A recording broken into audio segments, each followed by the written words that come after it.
Hello प्यारे बच्चों, हम पढ़ रहे हैं यहाँ पे क्लास 10th के मोस्ट आईएमपी क्वेश्चंस और जो कि 2024 में पूछे जाने हैं। तो आज का हमारा जो प्रश्न है वो है स्पिनिंग जेनी क्या है।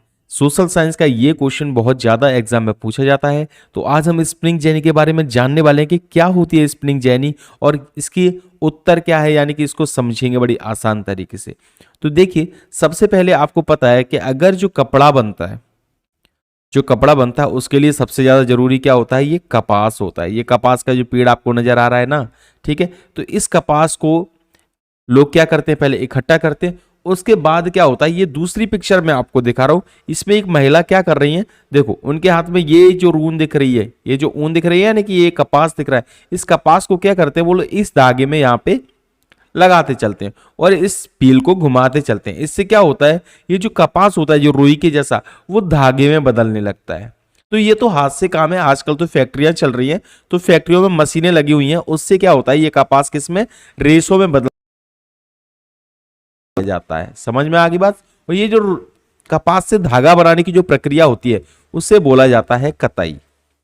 ध्यान से समझना इसको।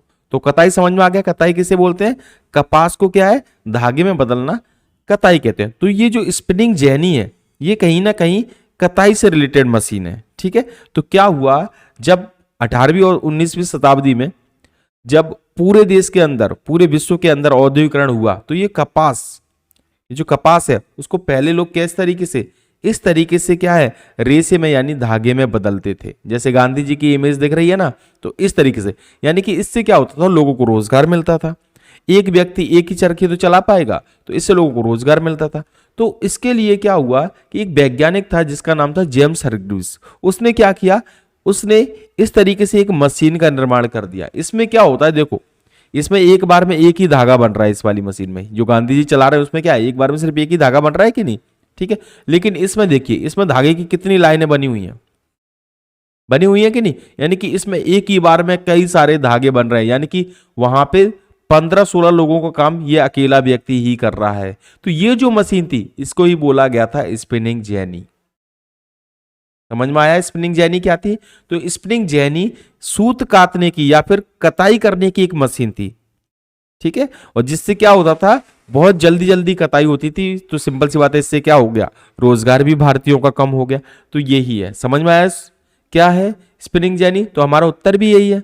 सन 1764 में जेम्स हरग्रीव्स ने सूत की कताई करने के लिए एक मशीन का आविष्कार किया और इसी मशीन को स्पिनिंग जेनी कहा जाता था।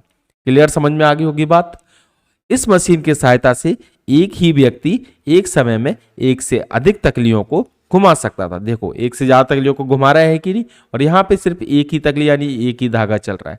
तो इससे काम तो फास्ट हो गया, लेकिन रोजगार क्या हो गया, कम हो गया। जो महिलाएं पहले यही काम करती थी घरों में, ठीक है, तो इससे इस मशीन के आने से उनका रोजगार क्या हो गया, कम हो गया। तो आई होप आप लोगों को ये स्पिनिंग जेनी के बारे में छोटी सी जानकारी पसंद आई होगी। अगर आपको ये छोटी सी जानकारी पसंद आ गई, प्लीज वीडियो को लाइक कर दीजिए और चैनल पे नए हो तो चैनल को सब्सक्राइब जरूर कर दीजिए। मिलते एक नई वीडियो के साथ, तब तक के लिए जय हिंद, वंदे मातरम।